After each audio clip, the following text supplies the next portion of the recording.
Hello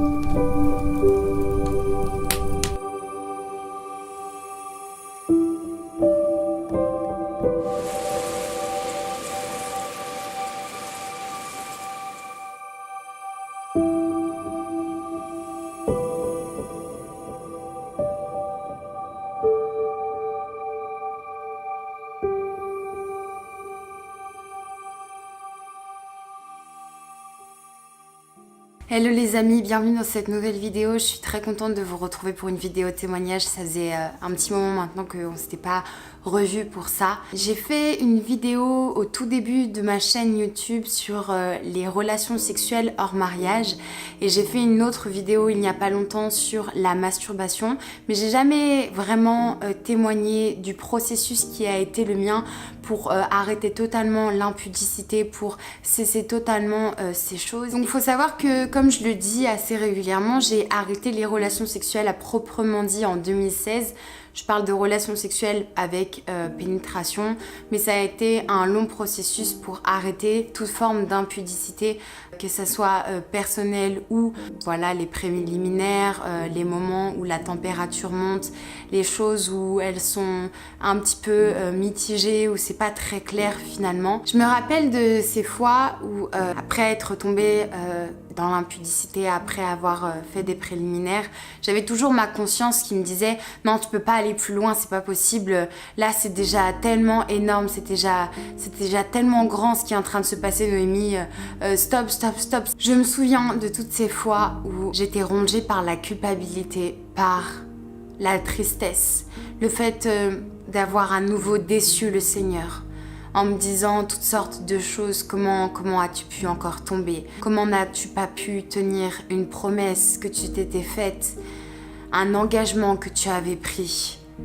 Comment as-tu pu encore succomber à la chair et à ses désirs? Noémie, tu n'es même plus digne du pardon de Dieu. Mais comment Dieu pourrait encore t'aimer face à cette situation? Ce n'est pas possible. Je me souviens de toutes ces fois où après m'être retrouvée dans des moments où la température était montée, où il y avait eu des choses qui s'étaient passées, d'avoir le visage si démoralisé, si abattu.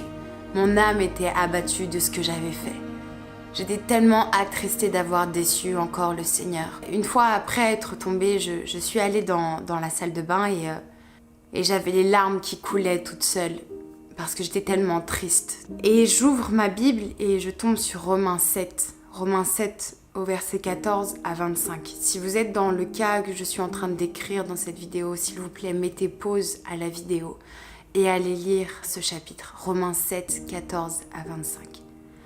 Paul décrivait exactement la situation dans laquelle j'étais. Mon esprit voulait quelque chose et ma chair m'emmenait vers ce qui était mal aux yeux de Dieu. Mon corps m'emmenait dans la chair alors que mon esprit voulait glorifier et servir Dieu. Les deux avaient des désirs contraires. Je disais, Seigneur, c'est ça que je vis. Je veux te servir, je veux arrêter l'impudicité, je veux que tout ça cesse. Ma chair, Seigneur, ma chair m'attire vers ces choses. Et j'étais tiraillée entre le fait d'avoir ressenti du plaisir, d'avoir pris du plaisir à ce moment, et la culpabilité d'avoir déçu Dieu, et sachant que j'avais fait ce qui était mal aux yeux de l'Éternel. Et il y avait ce combat à l'intérieur de moi. Ça me prenait toutes mes pensées, mon énergie, toute ma foi. Un jour, je suis arrivée dans mon église et il y avait des louanges et je suis tombée au sol en disant « Seigneur, pourras-tu encore me pardonner ?» Et d'un cœur sincère, je lui disais « Je sais que je t'ai déjà demandé pardon sur ça. Je sais, mais ce que je veux, c'est avancer. Je ne veux plus reculer. Seigneur, aide-moi à avancer maintenant. » Et il y a eu comme cette révélation au-dedans de moi. Je ne devais plus me laisser emporter par le poids de la culpabilité, mais je devais me repentir, demander pardon et changer de direction. Prendre des décisions qui allaient peut-être me faire mal, qui étaient contraires au désir de ma chair, mais qui étaient pour le bien de mon esprit. Se repentir, c'est se détourner, changer de direction, reconnaître ses péchés éprouver du remords. 2 Corinthiens 7 au verset 10 nous dit « En effet, la tristesse selon Dieu produit une repentance à salut dont on ne se repent jamais, tandis que la tristesse du monde produit la mort. » Et lorsque j'étais par terre et que j'étais mal, c'est comme si le Seigneur me disait « Ta tristesse doit produire une repentance qui est à salut. » Et non t'enfermer dans ta tristesse, te morfondre, t'accabler par la culpabilité et abandonner la foi, abandonner toute chose de l'esprit. Alors voilà, se repentir, c'est dire et admettre ce que l'on a fait. Il faut regretter ce que l'on a fait. Ce n'est pas seulement « Oh, j'ai péché, mais je demanderai pardon à Dieu et Dieu me pardonnera ». Il faut d'un cœur sincère regretter ce que l'on a fait. Il faut croire au pardon parce que dans 1 Jean 1, 9, la Bible dit « Si vous confessez vos péchés, il est fidèle et juste pour vous les pardonner. » Hébreux 8 au verset 12 nous dit « Parce que je pardonnerai leurs iniquités et que je ne me souviendrai plus de leurs péchés. » Et c'est l'Éternel qui dit ça. Il faut aller de l'avant. Oui, tu es tombé. Oui, tu éprouves des remords, tu as confessé ton péché. Mais il est important que tu fasses les bonnes choses pour demain. Tant que tu es en vie, c'est une occasion qui t'est donnée pour faire mieux qu'hier. Alors, lève-toi et va de l'avant.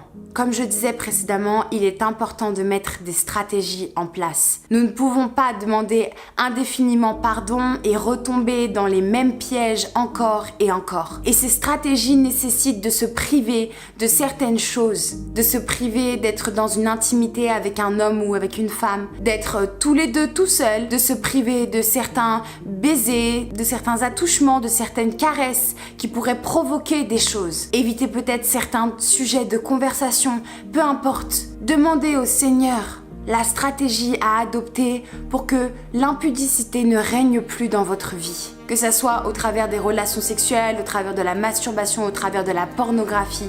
Il est important, mes amis, que nous mettions en place des stratégies pour ne plus donner l'occasion à notre chair ou au diable de nous tenter et que nous tombions. Crois fermement que si tu confesses tes péchés, le Seigneur est juste et fidèle pour les pardonner.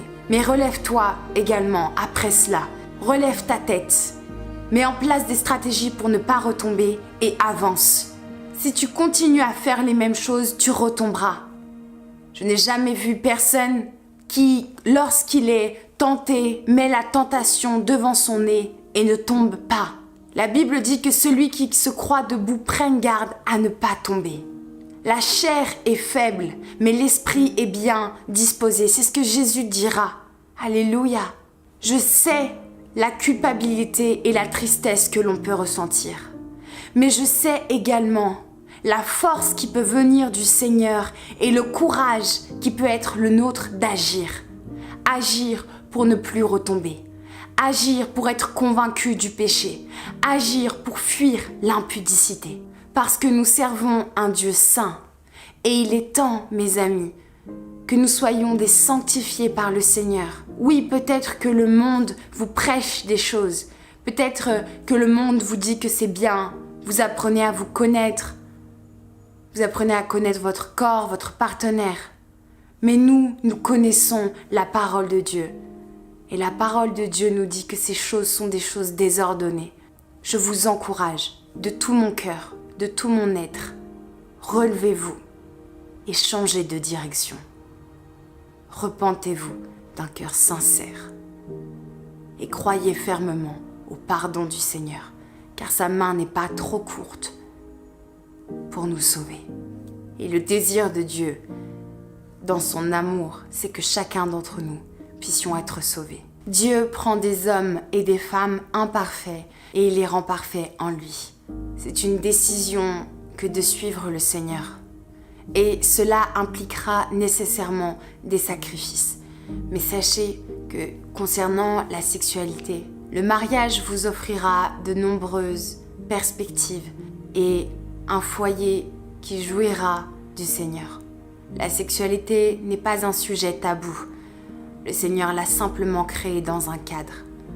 Ne soyez pas frustrés pour quelque temps en attendant le mariage. C'est une grâce et une bénédiction que Dieu nous offre. il est temps de changer de direction. PS. Si vous avez un doute sur la fidélité de Dieu ou le fait que Dieu puisse vous pardonner, je vous invite à lire l'Ancien Testament, notamment les Juges, Jérémie et tous ces livres. David, qui a commis toutes sortes de péchés, pourtant il était l'homme selon le cœur de Dieu. Dieu est fidèle et juste lorsque son peuple lui demande pardon pour ses iniquités. Dieu reste fidèle pour son peuple. Et ces histoires nous encouragent sur la miséricorde et la fidélité de Dieu. Amen.